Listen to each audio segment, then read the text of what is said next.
ఓం సమర్థ సద్గురు శ్రీ సాయినాథాయ నమ. శ్రీ సాయి సచ్చరిత్రము 32వ అధ్యాయము. అన్వేషణ. గోఖలే గారి భార్య, ఉపవాసము, బాబా సర్కారు. ఈ అధ్యాయంలో హేమత్ పంతు రెండు విషయములను వర్ణించెను. బాబా తన గురువును అడవిలో ఎట్లు కలిసెను, వారి ద్వారా దైవమును ఎట్లుగనెను. గోఖలే వారి భార్య 3 రోజులు ఉపవసింప నిశ్చయించుకొనగా ఆమెచే బాబా ఎట్లు ఉపవాస దీక్ష మాన్పించెను. ప్రారంభమున హేమత్ పంతు సంసారమును అశ్వత్థ వృక్షంతో పోల్చుతూ గీతలో చెప్పిన ప్రకారము దాని వ్రేళ్లు పైన, కొమ్మలు కింద గలవలెను. దాని కొమ్మలు కింద వైపు మీది వైపు కూడా వ్యాపించియున్నవి. అవి గుణములచే పోషింపబడుచున్నవి. దాని అంకురములు ఇంద్రియ విషయములు. దాని వ్రేళ్లు కర్మను చేయించుచు మానవ ప్రపంచము వరకు వ్యాపించి ఉన్నవి. దాని స్వరూపము గాని, దాని ఆధారము గాని, దాని ఆద్యంతములు గాని ఈ లోకమున తెలియరావు. వైరాగ్యమును పదునైన కత్తితో ఈ బలమైన వ్రేళ్లుగల అశ్వత్థ వృక్షమును నరికి ఏ అతీత మార్గము అనుసరించి తిరిగి జన్మలేదో అట్టి దానిని అనుసరించవలను. అట్టి దారియందు నడుచుటకు దారిచూపు మంచి గురువు సహాయము మిక్కిలి అవసరము. అతడు ఎంత పండితుడైనప్పటికీ, వేదాంగములను బాగుగా చదివినప్పటికీ తన గమ్యస్థానమునకు సురక్షితముగా పోలేడు. మార్గదర్శియుండి సహాయపడి సరి అయిన దారి చూపినచో మార్గములో ఉన్న గోతుల నుండి, అడవి మృగముల నుండి తప్పించుకొని సుగమముగా పయనించును. ఈ విషయంలో బాబా అనుభవము బాబాయే స్వయంగా చెప్పెను. ఇది మిక్కిలి చిత్రమైనది. దీని ప్రకారము జాగ్రత్తగా నడుచుకున్నచో నమ్మకము, భక్తి, మోక్షము ప్రాప్తించును. అన్వేషణ. ఒకానొకప్పుడు మేము నలుగురము మత గ్రంథములు చదువుచు ఆ జ్ఞానముతో బ్రహ్మము నైజం గూర్చి తర్కించ మొదలెడితేమి. మాలో ఒకడు ఆత్మను ఆత్మచే ఉద్ధరింపవలను కానీ ఇతరులపై ఆధారపడరాదు అనెను.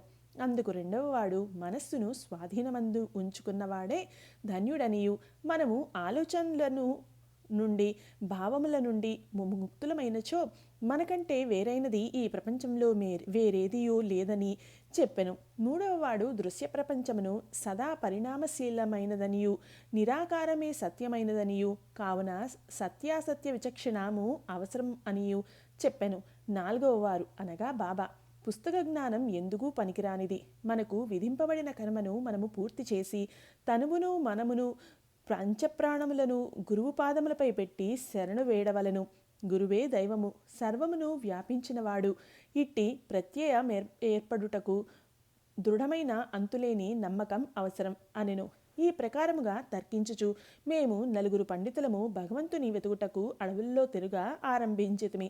తక్కిన 3 వారి స్వతంత్ర బుద్ధిని ఉపయోగించి వెదక నిశ్చయించిరి. దారిలో ఒక వర్తకుడు మమ్మలను కలిసి, ఇప్పుడు చాలా ఎండగా ఉన్నది, ఎంత దూరం పోవుచున్నారు, ఎక్కడికి పోవుచున్నారు అని అడిగెను. అడవులు వెతుకుటకు అని మేము జవాబిచ్చితిమి. ఏమి వెతుకుటకు పూనుకొంటిరని అతడు తిరిగి అడిగెను. ఏదో సందిగ్ధమైన యుక్తి జవాబిచ్చితిమి. ధ్యేయరహితముగా మేము తిరుగుట చూచి అతడు కనికరించి ఇట్లనెను.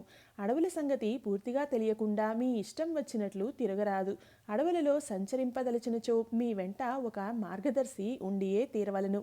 అనవసరముగా ఈ ఎండవేళప్పుడు ప్రయాసపడతారెందుకు? మీ రహస్యాన్వేషణము నాకు చెప్పనక్కరలేదు. అయినను మీరు కూర్చుండి భోజనము చేసి నీళ్లు త్రాగి కొంత విశ్రాంతి తీసుకొని పిమ్మట పోవచ్చును. ఓపికతో ఉండుమనెను. అతడు అంత మృదువుగా మాట్లాడినను వానిని నిరాకరించి నడవసాగితిమి. మాకు అన్ని సంగతులు తెలియను కాన ఇతరుల సహాయం అక్కరలేదు అనుకొంటిమి. అడవులు పెద్దవి, మార్గములు లేనివి, చెట్లు దగ్గరగాను ఎత్తుగాను ఉండుటచే సూర్యరశ్మి లోపల ప్రవేశింపకుండెను. కనుక దారి తప్పి అటు ఇటు చాలాసేపు తిరిగితిమి. తుట్టతుదకు ఎక్కడ నుండి బయలుదేరితమో అచ్చటికే అదృష్టవశాత్తు తిరిగి వచ్చితిమి. బంజారా తిరిగి కలుసుకొని ఇట్లనెను. మీ తెలివితేటలపై ఆధారపడి మీరు దారి తప్పిరి. చిన్నదానికి గాని పెద్దదానికి గాని సరి అయిన మార్గము చూపుటకు ఒక మార్గదర్శి ఉండియే తీరవలను. ఉత్తకడుపుతో ఏ అన్వేషణము జయప్రదము కాదు. భగవంతుడు సంకల్పించనిదే మనకు దారిలో ఎవ్వరూ కలియరు. పెట్టిన భోజనము వద్దనకుడు, వడ్డించిన విస్తరిని త్రోసివేయకుడు, భోజన పదార్థములు అర్పించుట శుభసూచకం. ఇట్లనుచు తిరిగి మమ్ములను ప్రశాంతముగా భోజనం చేయుమని బ్రతిమాలెను. నా మిత్రులు ముగ్గురు ఈ మాటలను లక్ష్యపెట్టక భోజనం చేయకుండా ప్రయాణము సాగించిరి. వారి హఠము ఆ విధముగా ఉండెను. నేను మాత్రం ఆకలితోనూ దాహముతోనూ ఉంటిని. బంజారా చూపిన అసామాన్య ప్రేమకు లొంగితిని. మేము ఎంతో తెలివైన వారమనుకుంటిమి, కానీ దయాదాక్షిణ్యములకు దూరమైతిమి. బంజారా చదువుకున్నవాడు కాడు, యోగ్యతలు లేనివాడు, తక్కువ జాతివాడు, కానీ వాని హృదయము ప్రేమమయము. భోజనం చేయమని మమ్మల్ని వేడెను. ఈ విధముగా ఫలాపేక్ష లేకుండా ఎవరైతే ఇతరులను ప్రేమించెదరో వారు నిజముగా నాగరికులని ఎంచి వాని ఆతిథ్యమును ఆమోదించుటయే జ్ఞానమునకు ప్రథమ సోపానమని అనుకొంటిని. మిక్కిలి మర్యాదతో అతడు పెట్టిన భోజనము నేను తిని నీళ్లు త్రాగితిని. ఏమి ఆశ్చర్యము! వెంటనే మా గురువుగారు వచ్చి మా ఎదుట నిలిచిరి. వారు అడుగుటచే జరిగిన వృత్తాంతమంతయు విశదపరిచితిని. అప్పుడు వారు, నాతో వచ్చుటకు ఇష్టపడెదరా? మీకు కావలసింది ఏదో నేను చూపెదను. నాయందు విశ్వాసమున్న వారికే జయము కలుగును అనిరి. తక్కిన వారు వారి మాటలకు సమ్మతింపక ఎక్కడికో పోయిరి. నేను మాత్రం వారికి గౌరవపూర్వకంగా నమస్కరించి వారి ఆజ్ఞకు లోబడితిని. అంతట వారు నన్నొక బావి వద్దకు తీసుకుని పోయిరి. నా కాళ్లకు తాడుతో కట్టి నన్ను తలకిందులుగా ఒక చెట్టుకు గట్టి బావిలో నీళ్లకు 3 అడుగుల మీదుగా నన్ను వేలాడదీసిరి. నా చేతులతో గాని నోటితో గాని నీళ్లను అందుకొనలేకుంటిని. నన్ను ఈ విధముగా వేలాడగట్టి వారు ఎచ్చటికో పోయిరి. 4-5 గంటల తర్వాత వారు మరల వచ్చి నన్ను బావిలో నుంచి బయటకు తీసి ఎట్లుంటివని అడిగిరి. ఆనందంలో మునిగి ఉంటిని. నేను పొందిన ఆనందమును నా వంటి మూర్ఖుడు ఎట్లు వర్ణించగలడు అని జవాబిచ్చితిని. దీనిని విని గురువుగారు మిక్కిలి సంతుష్టి చెందిరి. నన్ను దగ్గరకు చేరదీసి నా వీపును తమ చేతులతో తట్టి నన్ను వారి వద్ద నుంచుకొనిరి. తల్లి పక్షి పిల్లపక్షులను జాగ్రత్తగా చూచినట్లు నన్ను వారు కాపాడిరి. నన్ను తమ బడిలో చేర్చుకునిరి. అది చాలా అందమైన బడి. అక్కడ నేను నా తల్లిదండ్రులను మరచితిని. నా అభిమానమంతయు తొలగెను. నాకు సులభముగా విమోచనము కలిగెను. గురువుగారి మెడను కౌగిలించుకుని వారిని తదేక దృష్టితో నేను ఎల్లప్పుడూ చూచుచుండవలనని అనిపించెడిది. వారి ప్రతిబింబము నా కనుపాపల యందు నిలవనప్పుడు నాకు కనులు లేకుండుటే మేలనిపించెడిది. అది అటువంటి బడి. అందులో ప్రవేశించిన వారెవరునూ రిక్తహస్తములతో బయటకు రారు. నా గురువే నాకు సమస్తముగా తోచుచుండెను. నా ఇల్లు, నా ఆస్తి, నా తల్లిదండ్రులు అంతయు వారే. నా ఇంద్రియములన్నీయు తమ తమ స్థానములు విడిచి నా కండ్లయందు కేంద్రీకృతం అయ్యెను. నా దృష్టి గురువునందు కేంద్రీకృతమయ్యెను. నా ధ్యానమంతయు నా గురువు పైననే నిలిపితిని. నాకు ఇంకొక దాని యందు స్పృహ లేకుండెను. వారిని ధ్యానము చేయునప్పుడు నా మనసు, నా బుద్ధి స్తబ్దమగుచుండెను. నిశ్శబ్దముగా వారికి నమస్కరించుచుంటిని. ఇతర పాఠశాలలలో పూర్తిగా మరొక విధమైన దృశ్యములు కానవచ్చును. భక్తులు జ్ఞానం సంపాదించుటకు పోయి ద్రవ్యమును, కాలమును, కష్టమును వ్యయము చేసెదరు. తుట్టతుదకు పశ్చాత్తాపడెదరు. అక్కడ ఉన్న గురువు తనకు గల రహస్య శక్తిని గురించి, తన రుజువర్తనం గూర్చి పొగుడుకొనుచు తన పావిత్ర్యమును ప్రదర్శించుకుని కానీ హృదయము మృదువుగా ఉండదు. అతడు అనేక విషయముల గూర్చి మాట్లాడును. తన మహిమను తానే పొగుడుకొనును. కానీ అతని మాటలు భక్తుల హృదయమందు నాటవు, వారిని ఒప్పింపచేయవు. ఆత్మసాక్షాత్కారం అతనికి తెలియనే తెలియదు. అటువంటి బడులు శిష్యులకు ఏమి మేలు చేయును? వారికి ఏమి లాభము? కానీ పైన పేర్కొన్న గురువు మరొక రకం వారు. వారి కటాక్షము చేయెట్టి శ్రమ లేకయే ఆత్మజ్ఞానము దాని మట్టుకది నా యందు ప్రకాశించెను. నేను కోరుటకు ఏమీయూ లేకుండెను. సర్వము దాని మట్టుకు అదియే పగటి ప్రకాశము వలె బోధపడెను. తలకిందులుగాను కాళ్ళు మీదుగాను ఉంచుట వలన కలుగు ఆనందము గురువుకే తెలియను. నలుగురిలో ఒకడు కర్మఠుడు, అనగా కర్మలందు నమ్మకము గలవాడు. అతనికి కొన్ని కర్మలు, విధులు, నిషేధములు మాత్రమే తెలియను. రెండవ వాడు జ్ఞాని. అతడు తనకున్న జ్ఞానమునకు గర్వించువాడు. మూడవ వాడు భక్తుడు. భగవంతునికి సర్వస్య శరణాగతి చేసినవాడు. భగవంతుడే సర్వమును చేయువాడని అతని నమ్మకం. వారు ఇట్లు తర్కించుచు వివాదపడుచూ ఉండగా దేవుని సమస్య వచ్చెను. వారు తమకు తెలిసిన విద్యపై ఆధారపడి దేవుని వెదుగుటకు పోయిరి. వివేకమునకు వైరాగ్యమునకు అవతారమగు శ్రీసాయి ఆ నలుగురిలో ఒకరు. పరబ్రహ్మస్వరూపులై కూడా వారు ఎందుచేత ఇతరులతో కలిసి తెలివి తక్కువగా ప్రవర్తించారని ఎవరైనా అడగవచ్చును. ప్రజాభిప్రాయమును వారి మంచిని సంపాదించుటకును వారికి ఒక ఉదాహరణము చూపుటకును వారు ఇట్లు చేసిరి. వారు అవతార పురుషులైనప్పటికీ ఒక సాధారణమైన బంజారాను గౌరవించి వాని ఆహారమును ఆమోదించిరి.